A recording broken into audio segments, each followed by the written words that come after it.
आज मैं आपको जानकारी दूंगा कि विंटर सीजन के किस पौधे को हम बचा कर रख सकते हैं ताकि पौधा गर्मी बरसात में ना मरे, ताकि जब दोबारा विंटर सीजन की शुरुआत हो तो उसी पौधे में फ्लावर खिले और हम उन पौधों की कटिंग को लगाकर और ज्यादा पौधे को ग्रो कर सकें। सबसे पहले मैं पौधों के बारे में बताऊंगा, उसके बाद में बताऊंगा कि उसे गर्मी और बरसात के मौसम से कैसे बचाया जाए। सबसे पहला प्लांट है जरेनियम। जी हाँ, इसके पौधे को आप बचा कर रख सकते हैं। थोड़ी देखभाल करने पर गर्मी को ये सह जाता है। जब पौधा बच जाएगा तो हम इसकी कटिंग को भी लगा पाएंगे और इसी पौधे को जब विंटर सीजन में हम नई पोटिंग मिक्स में रिपोर्ट करेंगे तो दोबारा इसी में फ्लावर खिलेगा। दूसरा प्लांट है डालिया, लेकिन आप इसके पौधे को पूरा का पूरा सेफ करके नहीं रख सकते हैं, क्योंकि जैसे ही गर्मी के मौसम की शुरुआत होगी पौधा धीरे धीरे सूखने लगेगा। लेकिन इसके पौधे को बचा कर रखने के लिए आपको फरवरी मार्च महीने में इसकी कटिंग को लगाना है, और वो भी सॉफ्ट वुड कटिंग को लगाना है। इसकी कटिंग किसी भी मिट्टी में आसानी से लग जाती है, बस आपको कटिंग में पत्ता रखना है। आप 1-2 कटिंग को 5-6 इंच के गमले में लगा लीजिए, 2 में से एक ना एक की ग्रोथ हो जाएगी और आपको पौधे को उसी में रखना है। पौधे की ग्रोथ गर्मी और बरसात में होगी, बस आपको बरसात के मौसम में इसकी कटिंग को लगा लेना है और विंटर सीजन के शुरुआत में आपको पौधे में फ्लावर देखने को मिलेगा। इसके अलावा आप इसके ट्यूबर को भी सेव करके रख सकते हैं, लेकिन पौधे में से ट्यूबर मई जून में निकालना है, जब पौधा खुद ब खुद सूख जाए तब। मैं आपको सलाह देता हूँ कि आप इसकी कटिंग को लगा लीजिए, पौधा आसानी से बच जाएगा। ट्यूबर को बचा कर रखना थोड़ा मुश्किल होता है।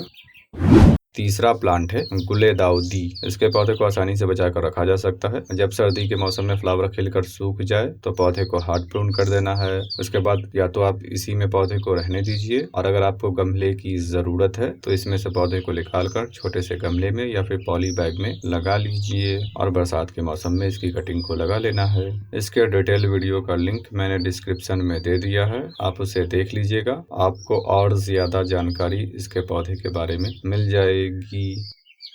चौथा प्लांट है दैंथस, और इसके पौधे में गर्मी बरसात में भी इक्का दुक्का फ्लावर खिलता रहता है, तो इसका प्लांट आसानी से बच जाएगा। आपको सिर्फ अक्टूबर नवंबर में पौधे को लाइट प्रून कर देना है और पौधे को नई पोटिंग मिक्स के साथ किसी और गमले में लगा लेना है, और नवंबर दिसंबर में इसी पौधे में ढेरों फ्लावर खिलेगा।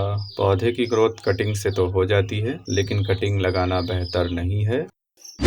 पांचवा प्लांट है बिगोनिया। ये सेकुलेंट फैमिली का प्लांट है। इसके पौधे को आप आसानी से बचा सकते हैं। गर्मी में पौधे को प्रॉब्लम तो कम होती है, बरसात में थोड़ी ज्यादा होती है, वो मैं आपको आगे बताता हूँ कि इसकी देखभाल कैसे करनी है। पौधा बच जाएगा, उसके बाद आपको अक्टूबर नवंबर में और दिसंबर में इसकी कटिंग को लगा लेना है, या फिर पुराने पौधे को ही नई पोटिंग मिक्स के साथ नए गमले में रिपोर्ट कर देना है।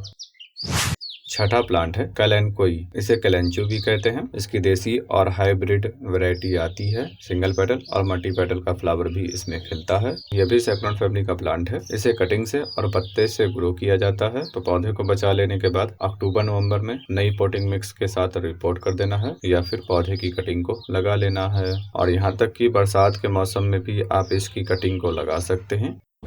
तो ये प्लांट थे जिसे आप आसानी से बचा कर रख सकते हैं। इसके अलावा विंटर सीजन का बहुत सारा फ्लावरिंग प्लांट होता है, लेकिन इन पौधों को आप सेव करके नहीं रख सकते हैं, और रखने का भी फायदा नहीं है, क्योंकि इन पौधों को हम कटिंग से ग्रो नहीं कर सकते हैं, और पुराने पौधे में फ्लावर भी बहुत कम खिलता है और बीमारी ज्यादा लगती है। तो बेहतर है कि इन पौधों को हर साल सीड से ग्रो कीजिए। तो अब मैं बताता हूँ कि गर्मी और बरसात के मौसम में इन पौधों की देखभाल कैसे की जाए। तो इन सभी पौधों को गर्मी के मौसम में यानी कि अप्रैल महीने से, और अगर मार्च के महीने में धूप आपके शहर में ज़्यादा गर्म हो जाती है तो मार्च के महीने से आपको करना ये है कि पौधे को ग्रीन नेट के नीचे रखना है, और अगर आपके पास ग्रीन नेट नहीं है तो बड़े पौधों की छाया में रखना है, और इन पौधों के आसपास कुछ और पौधों को भी रख देना है। आप आप परमानेंट पौधों को रखिए जिसका ग्रोइंग सीजन गर्मी और बरसात है। जब हम इन पौधों को ग्रुप में रखेंगे तो इन पौधों से जो ह्यूमिडिटी निकलेगी, जिस कारण से आसपास के वातावरण में नमी होगी और धूप की गर्माहट कम हो जाएगी, और जिससे पौधा आसानी से बच जाएगा। और पौधों को रखने में इस बात का भी ख्याल रखना है, ऐसी जगह पर रखना है जहाँ पर कम से कम 1 घंटे की सुबह की या फिर शाम की ठंडी धूप मिले। और अगर आपके पास ऐसी जगह नहीं है तो पौधे को हर 4-5 दिनों के अंतराल में ग्रुप में से बाहर निकालना है इवनिंग के समय, और अगले दिन मॉर्निंग के समय 1 घंटे की ठंडी धूप देना है और वापस ग्रुप में रख देना है, बड़े पौधों की छाया में या फिर ग्रीन नेट के नीचे और पौधों के झुंड में।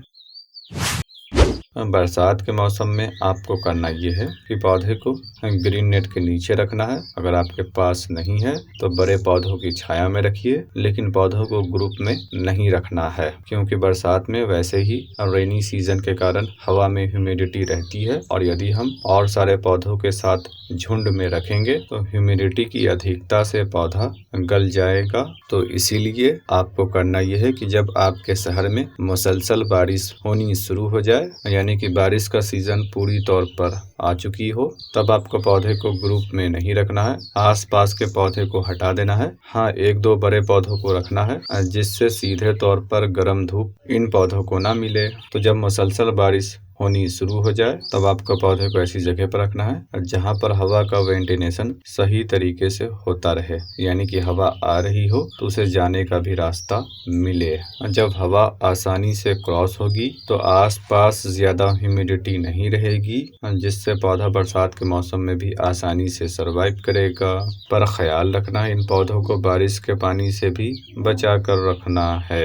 10-15 दिन में एक आध बार बारिश का पानी मिल जाए तो कुछ प्रॉब्लम नहीं होता है। इसके अलावा बरसात के मौसम में आपको फंगिसाइड का भी स्प्रे करना है और इसकी मिट्टी में भी देना है। यदि आपके पास साफ फंगिसाइड है तो 2 ग्राम को 1 लीटर पानी में घोलकर पत्ते पर भी स्प्रे कर दीजिए और मिट्टी में भी दे दीजिए। इसके अलावा गर्मी और बरसात के मौसम में आपको किसी भी केमिकल फर्टिलाइजर को इन पौधों में नहीं देना है, सिर्फ ऑर्गेनिक खाद देना है। आप लिक्विड भी दे सकते हैं या फिर कंपोस्ट को दे देना है महीने में 1 दफा। बेहतर है कि सीविड का इस्तेमाल कीजिए, यदि नहीं है तो लीफ कंपोस्ट का इस्तेमाल कीजिए, अगर वो भी नहीं है तो वर्मी कंपोस्ट को दीजिए।